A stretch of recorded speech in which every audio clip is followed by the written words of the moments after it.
Stream. I'm Scott Weinberg, and this is People Power TV. And today I'm interviewing and having a conversation with Kiley Mack, who's our head of production, general badass, inspiring super elf of the future, millennial wizard.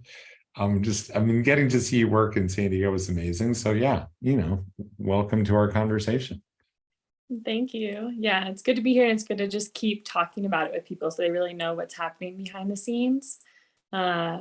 So we've really been developing a ton behind the scenes and just really getting clear on everything that this wants to be. How do we really honor the D3 world, the deliberation, dialogue, and democracy world, and make it cool, make it easy, make citizens assembly the coolest new thing on every block, and have it create change, not just politically, but also personally, professionally, philanthropically, spiritually, in every facet that we can, So I'm just excited to keep the powering of the people, by the people, for the people. So yeah, you're a natural evangelist. I really get this thing that like all of us are kind of in training to be evangelists and to spread the word about this with the people that we meet, influencers, leaders, friends, people that we talk to. And I just want to really explore you too, what brought you to this moment in your life, where you came from, so people can learn a little bit about, you just as a person on a mission, as a change agent. So maybe going back a little bit to see when the moment really started for you to shift to a life on purpose and started working with people in that way. Yeah. Yeah. Oh, I like this question. Thanks, Scott. The answer that came up actually kind of surprises me. It's something much older than I thought. I was thinking more in my earlier 20s. I'm in my mid 30s now. And the thing that came up was actually from elementary school just now. And I think there was something in me that at a young age, I didn't like people being mean to other people.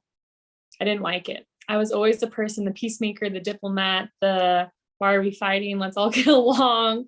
Let your anger out on the grass or the pillow, but not on your friend kind of person. And I think when I've grown up in the world and I've seen not only people being mean to people, but also family members being mean to people, experiencing a great family myself overall, but having a lot of trauma, very violent traumas in the world, and just being so surprised that we treat each other this way, that people treat each other this way, that wounded people are continuing to wound people. And I really felt like no one is bad. I've worked with the belly of the beast of humanity. I've worked with sex offenders and con artists and and then also the survivors of those people, like survivors of sex trafficking and people who are just trying to live their day to day. And for me, I just really see this need of like, it's time, healed people. And not that I'm perfectly healed in any way, it's always a growing thing. But if 70% or more of my baseline frequency can be, or attitude can be, I want to help people. I want to help myself. I want to help others.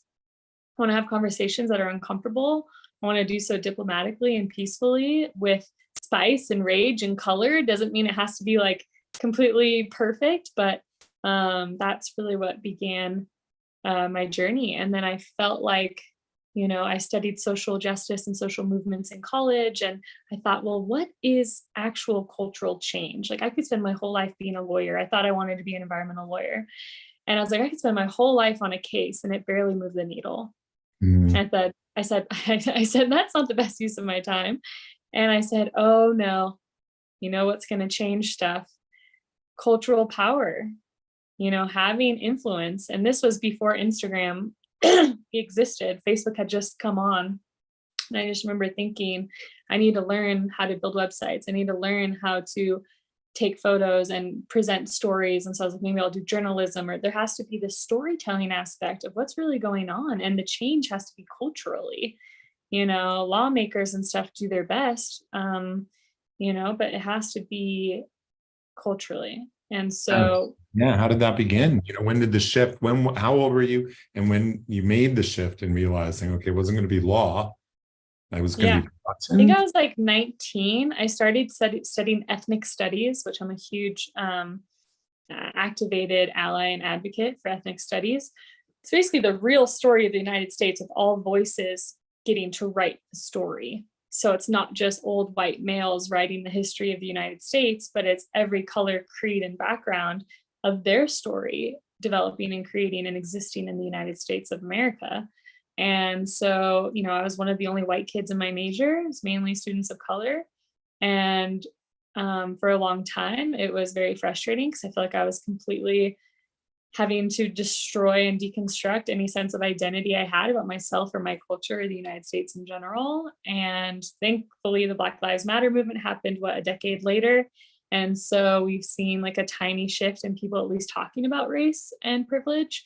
But back in 2008, 2009, that wasn't a thing. And so I dove in head first, and I would spend hours in my professors' offices just bawling my eyes out, just confused, asking the worst questions, asking the best questions, asking, just not understanding how we could be so lied to in a way. And so I became a massive ally and advocate. Was one of the only white kids invited to people of color potlucks. And when we would protest, especially at the school, they would often say, Kai, we're going to put you front and center, like put the tiny blonde white girl in the front, and they won't do as much.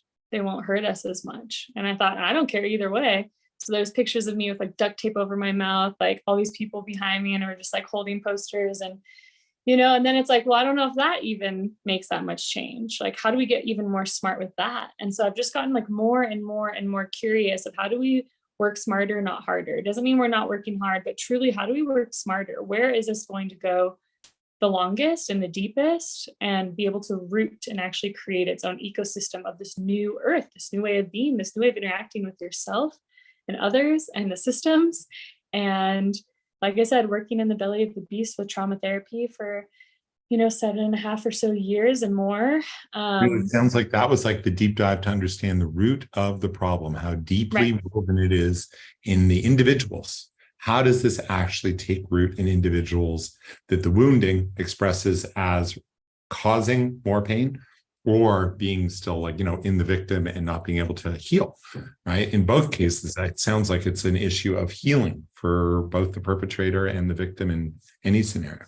Yeah. And I've always, like I said, I've always been that kid. I didn't mean to, but some of my friends call me Kiley Mac the diplomat, because I just would get so frustrated. I don't understand how people can be so mean. And like, even in college, like there were so many hate crimes against a lot of my friends of color. Like I went to University of Colorado at Boulder. It was about 82 or 84% Caucasian population at school. And so not only were kids of color a minority, but they were a minority within a minority, if you will. And so there were so many hate crimes. Like one of my friends from Nigeria almost got killed just being beat up by a bunch of drunk, lame kids. And then another, like right after that, and I showed up at his hearings, and I said he's like one of the most stand-up humans. And to this day, him and I are still good friends, because I was one of the only people, like white kids, that stood up for him. And then, I was at my house one night, and I heard this group of Latino kids walking by and this group of like drunk white kids walking by, and they were like, go back to your country, speak English, motherfucker, and just like screaming at them. And I remember I was in a pink and purple apron doing arts and crafts on my kitchen table. I'll never forget. And I was PMSing. So I was like, had all this extra energy running through me. And I come out waving my scissors. And I was like, are you that ignorant? Like, are you really talking to your brother like that? I don't remember what I said. I blacked out truly, because I just channeled whatever I had to say. And everyone in the neighborhood could hear, and everyone got quiet. And then the guy immediately apologized to the other guy and walked away. And I came back in the house and shut the door like nothing happened. And all my roommates were like, and I don't remember. That's a signal story, because that's you in the world, right? That is it, right? Isn't it? It's just like in channeling that now, or channeling it then, right? And so what happened around then? I was 19. Yeah. I was 19 or 20 when that happened. And that's when I just like fully committed to ethnic studies being my double major. And I was like, this is the only thing that matters. And everyone was like, what are you going to do with an ethnic studies major? I was like, doesn't matter. It feels like the only truth. Here I was at Boulder, which is supposed to be this like super green, forward thinking environmental school coming, I grew up part of my life around Berkeley. So I thought, oh, I've heard it as the Berkeley of the Rockies. I'm so excited, so progressive. And here I was majoring in environmental science, training to be an environmental lawyer, and was not being inspired at all. All these old white people, bless their hearts, just telling me to recycle. There was no movement. There was nothing happening. Meanwhile, I'm taking ethnic studies and I'm being rocked every day by my indigenous teachers, my African American teachers, my Asian American teachers, just being rocked by things I had never heard of. And finding it really important, like, wow, we would all have a very different understanding of each other and the world and ourselves. That was the main thing. It just helped me come into the power within myself and my voice, and believe in the power of change, believe in social justice and social movements, and that a small group of people is the only thing and the only way that we can do to make change. Learning the truth about the Civil Rights Act and civil rights movements and different treaties that were never fulfilled. Not one treaty has ever been fulfilled by the United States government to Indigenous brothers and sisters in our country. Not one.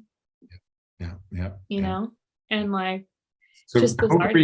Co-creating the past story, right, is like to complete the past story with all voices there. And then there's this like now this looking forward and saying, how do we craft and write the story of the present and the future, right? And I think that's where, when did media kick in? Because that's where, media can be about the past, but it sounds like you moved into the now. And so like, college went to like production. What was the transition there, actually? So I think I actually started in high school production. Once again, there was no Facebook or Instagram. There was MySpace back then. And my older cousin, I only have one big cousin. I'm the oldest on the other side and have all younger cousins, but he was living in LA doing film. And he was working on movies like Spider-Man and all these like big movies. And I just thought, oh, it's so cool. And he'd come home and show me his camera gear. And he'd be always taking photos and of the family and videos. And I just thought, oh, this is so cool. And I looked up to him so much. And my senior year of high school, I remember all I wanted was a camera. So I was saving up for a camera. And then for my birthday, my parents bought me my first Canon it was a Canon Rebel XT, this little camera. It was a big camera back then. And I could not stop, Scott. I would spend hours in the backyard under the flowers, waiting for a butterfly or a bee to come, or going through the creek. was like, oh, I'm gonna be this Nat Geo photographer. I was all into it. And then it was in college when I noticed, learning ethnic studies, realizing environmental science felt like it was failing me, and realizing, what else can I study? Oh gosh, I don't want to study advertising. Yuck. I don't want to study digital media. Yuck. But I have to. It was like, I felt so compelled. So then I double minored in digital media and advertising. And in digital media, I was one of 3 women in the entire program. In advertising, there was more women, but a lot of them were told that they were going to be great producers, nothing more. And so what shifted for me was the digital media teachers, literally just anything I did, just didn't even notice. It was such a male-dominated time at that time, even. And I would be so emotional after classes. Like, I'd pour my heart and soul into these projects or this website. And back then it was like, we're using Dreamweaver, we're coding, we're using Flash, like systems that are so antiquated. Yeah.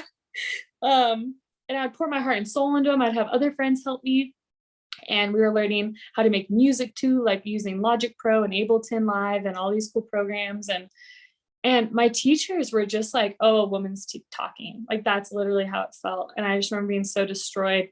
But then in advertising, I remember I was going through such a power phase. I was also studying for 9 months at an ashram outside of Boulder, and I was studying yoga and meditation in Sanskrit. And I was the youngest by 30 years at the ashram. So I would come in with like these oversized sweaters, huge basketball kicks. Like, I was going through this phase of like huge sweaters and bright colored like basketball shoes. And anyways, I remember going into these advertising classes, and all the girls were like, I want to be put together and talk, bless their hearts, And I'm just in the back, like drawing with my oversized sweater and my bright purple basketball shoes. And like, I remember like presenting and being heard by those teachers. And I remember the one, Dr. David Sladen, I'll never forget. He was so scary, so intimidating. Like, compliment anyone. He was so intense. He like, you just were like, hold your breath when you're around him. He was like a big New York advertiser guy. And I remember one time towards the end of the program, I was walking back to my car after class. And I remember the shoes I was wearing that day. There were these black and gold flecked, like camo kick basketball shoes. I just remember the shoes I was wearing because he came up to me and he was like, nice kicks. And I was like, thanks. And he goes, and he started walking away and he turned around. He goes, oh, Kiley. And I was like, yeah. And I'm like shaking in my boots because it's like, oh no. It's like the moment in the ad executive thing with The Apprentice, right? Yeah, I got the setup. That's good. And he's like, you're creative. Don't ever forget it. Don't let anyone put you in the producer box. You're a creative. And he walked away. And I remember being like, I'm so terrified to create though, because of that. In a way, it was like, I'm so excited. And also, yeah, I mean, people see a woman and they're like, oh, you're good at organizing, you're doing this, just do that, versus, oh, you're the creative genius behind these projects. And then he would see me direct a lot of these commercials and stuff that we do in school. And he would say, he said, you're creative. And I never forgot that. So well, yeah, that was a big invitation into like, oh, I could do this, and oh, media could work for me, and oh, I could be creative in this way, and it could have cultural impact. How do I make these things cool? How do I make social change cool? How do I make other voices being heard cool? How do we make being nice to each other cool? How do so that's really interesting. I mean, segue to right now for a beat, but I just got a big hit going like, we've got you in the producer role. Right. And my soul can do it, but it starts shutting down because it's not being the creative spark. I think, it's been good. We've got a lot of stuff produced. We're going to do some other production stuff, but it could be a lot of handoff to be like, Chumash, cover this thing, edit it. And he can handle San Diego. Right. He's great at that. Totally. Right. Just like you're shooting it, you're cutting it. If we want to, right? And just because we need something simple and quick, if he can get it, or Jamie, cut it, right? That's fine. But you moving into creating this youth leadership campaign. Right. Like that's more the vibe.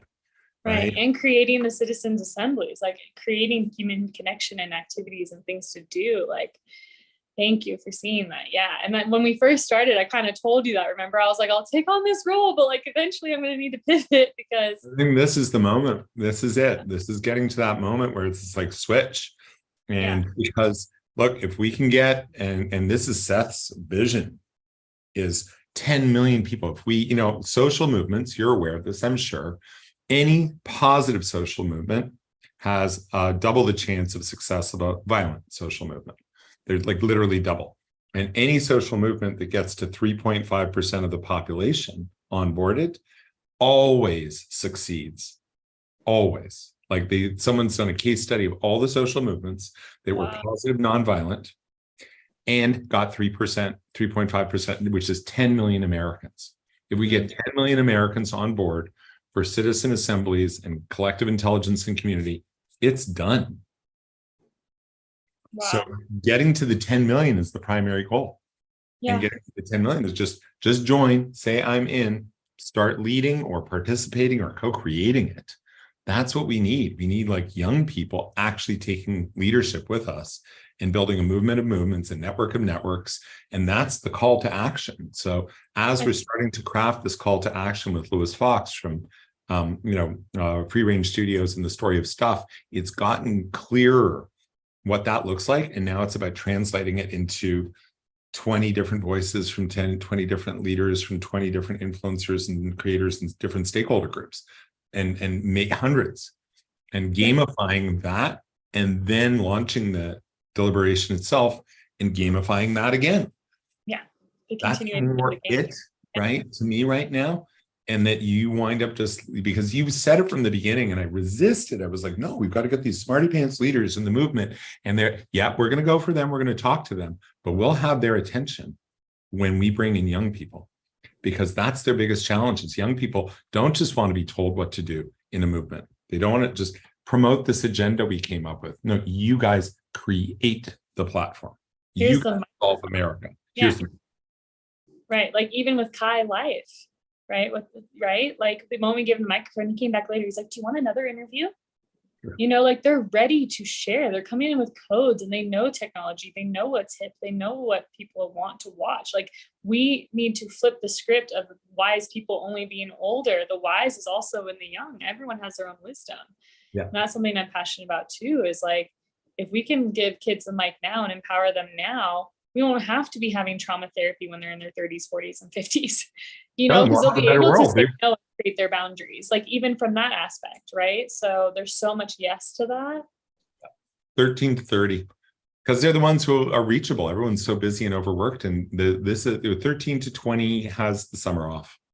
Right. Most of them are not going to be working, and they can actually create jobs for themselves as community leaders, because they think the Rotary Club and the ranked choice voting people and Boys and Girls Club party, that they're all going to say, whoa, you're bringing all these people together to solve problems and you're coordinating and learning how to be an organizer. Yeah, we got money for you to do that and to be trained. That starts to be our business model, is like, we offer a training program. We're taking nonprofit money to offer it for free to young people or people who can't afford it. And for those who can, they're helping to pay for it so we can share it. Right. And we just need people to join, contribute a little bit to be part of this, either a buck or enroll someone. Right. One or the other. And that enrollment person, they become one when they contribute a buck or they enroll someone. So just create this multiplier very simply, and then get them in the game of problem solving in their communities. Literally start. That's kind of what's taking shape right now. And then it's like, and then it all hinges, it 100% hinges on decentralized storytelling. Right. And do we have like a one-sheeter or a quick 1-minute video that explains, like, I think everyone on the team should start that too. Like, can I start my own citizen assembly in Tahoe right now? What's my one pager? Because then as I do that, I can ask questions and go, oh, this is kind of unclear. How do we make this more clear? And then we can keep, you know, disseminating that to people in LA, people in Topanga, people in San Francisco, and just into our network, and just asking our friends like, hey, we've started kind of this game for citizens assembly to help change the world. Do you have 15 minutes of your week to do this with someone that you know, or digitally with some of us, or, you know, or so just I think stay in the loop. That's what I'm seeing is like 3 stages yeah. to become a leader, which means maybe an hour a week or more, right? I'm going to host it. It's basically 2 hours a week for me to host in Topanga, plus another 2 or 3 hours of reaching out to the different leadership and keeping everyone informed. So as a leader, I'm more like 5 to 6 hours a week, maybe a little bit more if I'm enthusiastic. As a participant, you just show up on Sunday for 1 or 2 of those hours. Spread the word. That's another 15 minutes of share, you know? Keep me in the loop is just like, oh, you're sending me a digest of what's going on in Topanga once a month, what's going on in my state if I sign up for that. That's going to take me 5 to 15 minutes a week. Stay in the loop. And then we have these resources for those groups to be like, either as a group, they can watch one of the INC interviews or something, or if they want to learn more, they can watch one of those interviews about people like leaders in the movement, or things that are happening in that movement, or who do you know in the movement, add them to our list. I think those real in-person, like solutionary supper energies, citizens assembly is really going to revive the United States. It's like we are resuscitating ourselves to care again about our political systems and social systems, because we've been so beat up, spun around, and jaded and sucked dry of any life force with those things. It's like, this is how we resuscitate ourselves. Let's just start by having coffee in the sun, or start by having these solutionary suppers, and just connect for the reason to do good in the world, not just eat dinner and watch the Warriors win the whatever basketball game, you know, but to also really connect on, or maybe both, like have your citizens assembly before the Warriors game, or, you know, like where can we weave this in those ways? Yeah, that's what I'm seeing it, having started the experiment in Topanga, going to the Chamber of Commerce and just listening. They're really good. They're committed. They want to do stuff. And they literally said, I got to say, I'm a new member. This is what I'm about. Describe what I want to do in Topanga. I had like 5, 6, 7 people come up after and saying, I love that. I want to be involved. Here's my number. Right. And some are like the older cynical going, yeah, we have people talk big ideas all the time, but they all need youth. They all need more youth engagement. And then with these big changes in almost all the places like Tahoe and here, Topanga, and then all the cities have this, you know, change and gentrification and stuff, and people don't know where to be heard and what to do about it. And so a community organizer comes in and says, you existing organizations that already have an agenda, let's bring more people in by having like a problem solving forum, right? A problem, and then maybe a problem solving like summer festival convention gathering thing, where we actually see, oh, this is everyone doing stuff. This is how young people can plug in, and we're creating the new problem solving group for all of it. And that's what's starting to take shape. And I think I'm going to see how it lands in Topanga, but just building the momentum slowly. And that's the move. I think that's the move in Tahoe. And I'm pretty sure that this is a career path for the leading coordinating person. So if you're a coordinator and a storyteller, you end up just saying, okay, we're starting this thing and I'm going to lead coordination. And I think it's not going to be hard to find the Rotary Club and the Chamber and the whatever saying, yeah, what 50% time, 25% time to be a paid coordinator, we've got that. Right. And so we're going to create a program for people to create little careers being community coordinators. And that's the web. Yeah. That's the web. And through that, once that starts building momentum, then people are going to feel safe in their nervous system and experience to share it with people that are influencers. Because even in myself, I'm like, how many people I know that I want to bring on, but where is really the roots and our seeds? Like I want to showcase it. Like what's something tangible, right? So it's like, yes, the big show is becoming tangible. The deck is coming tangible. The INC is tangible, and we're already pushing that out. That's great. But really that in-person citizens assembly, what if we could be inviting them into these spaces, and then on their own free will, they're like, I need to promote this. Or they have friends that are like, dude, I just went to this thing. You'd be so aligned with it. Like Mr. Beast, you got to get in this, or whoever. So I think that's the piece too, of like having that tangible, safe, real space, because they get pitched so many things all the time, so it's like, if we can just really showcase like, hey, this is what we're doing. Like we're doing it with you or without you, you would help us expedite and explode. And we want that, The communities that we happen to live in are communities where super influencers exist, and decision makers and business leaders who generally care about stuff like this. Right. They just don't know about this solution. So doing it in our towns is probably the number one. It really is the number one. Yeah. I think that itself. I think the deck getting finalized and completed, so that if and when they do come, we have that to just spread like wildfire. And then I think the big show continuing to get developed by Roshan and Duncan and whoever, I think would be really great. We have all this great INC stuff that's already going to be pumping out. And then I think these real in-person citizens assembly things are really the golden ticket. They really are the spine of the rest of the organism, is just having this real, consistent, strong network building thing that is grassroots. And it's the only way it's going to really work. And then I think it'll really help explode digitally as well. Yeah. People can just be posting it, and then we can be reposting it as long as they tag People Power TV, we can be reposting it and resharing, and creating that movement within itself organically. So where do you want to go next? What's taking shape? I mean, you've got a bus. So I want a little bit of information about what's happening. You don't have to go too deep into the love or the extent that you want to, but Justice as an amazing new partner and inspiration for taking things on the road. How's that feeling tell us about your bus. Tell us about your bus. Is it? This man and I bought a bus. We got a bus the day before Easter, and we both lived in vans and things, and we see a lot of good movement happening. We really want to create this I have a few group of friends that used to do this thing called the Traveling Good, and it had a lot of viral things to it. And we want to expand that and do like a Traveling Good tour with a bunch of vans and buses, and create kind of this like Traveling Good circus in a way, where we do like pop-up, juicing and yoga classes. And, my friend who's like a famous ninja warrior guy, he built and patented this like crazy collapsible gym. It's all wood and beautiful, and it like collapses into itself, and you pop it up, and it's like this crazy jungle gym, and you can like take it on the road. Yeah, it's actually the first prototype is sitting in Malibu. So we've been talking about that for years, and we were going to do Alaska down to Patagonia, and then COVID hit. And so we all got housing together, and that's kind of what started those communities. We all were in like vans and buses anyways. So anyways, fast forward to now having a bus with this man that I have been growing deeply with and developing a beautiful relationship with. We are like, yeah, where is the next spot? You know, he was in Austin. He was feeling like the energy there was even growing a bit stagnant. Him and I both lived in LA, and we still feel very inspired by the LA energy.